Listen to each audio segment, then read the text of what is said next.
NYPD has 2 suspects in custody. Police say both suspects are migrants, and one was recently released from jail in June. New York has come under fire for releasing dangerous criminals, many of whom are reoffending soon after their release. While supporters of the city's sanctuary city status argue that it makes New York a welcoming place for immigrants, critics believe that a small number of bad actors are exploiting these policies. Combined with lenient laws that allow criminals to walk free, critics say these factors are contributing to the rising crime rates in the city. A group of migrants found squatting inside an apartment in the Bronx were arrested on gun charges, but then some were subsequently released without bail. Authorities say they were part of a heavily armed group of migrants. 6 were set free by a judge, while the other 2 were being held due to prior arrests. But some of those 6, they also had prior arrests. Tonight, the new warning from law enforcement that among the record number of migrants that have crossed into the U.S. are members of a Venezuelan street gang. NBC News learning there are more than 100 Homeland Security investigations involving suspected members of the Venezuelan gang Tren de Aragua. You're arresting these people, but obviously it's not preventing them from committing more crimes. I am clear that we need to look at our laws that allow a person not to be turned over to ICE after they serve their time for a violent felon.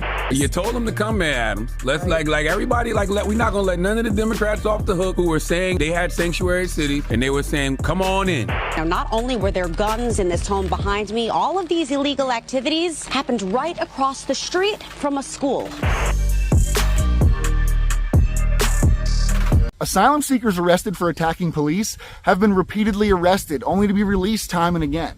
What no one is talking about is that while being a sanctuary city is one thing, allowing dangerous individuals to commit heinous acts over and over without consequences is entirely another. Critics argue that New York isn't just a sanctuary for immigrants, it's become a sanctuary for criminals. Over 200,000 asylum seekers have passed through New York. And while the vast majority are not lawless, there's a small but dangerous minority that's figured out New York is the perfect place to live a life of crime. Why? Because even if they're arrested and appear before a judge, the system seems to be stacked in their favor. Judges feel sympathy for their tough circumstances, let them walk free even after committing serious offenses. Local criminals are also exploiting this broken system. For example, shoplifters can steal up to $1,000 and won't be sent to jail, even if it's their 5th or 6th offense. This soft-on-crime mentality has critics sounding the alarm, blaming it for the city's rising crime rate.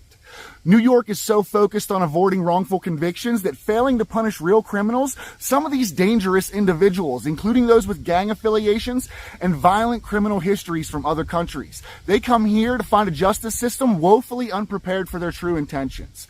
They prey on innocent people, knowing they can get away with it.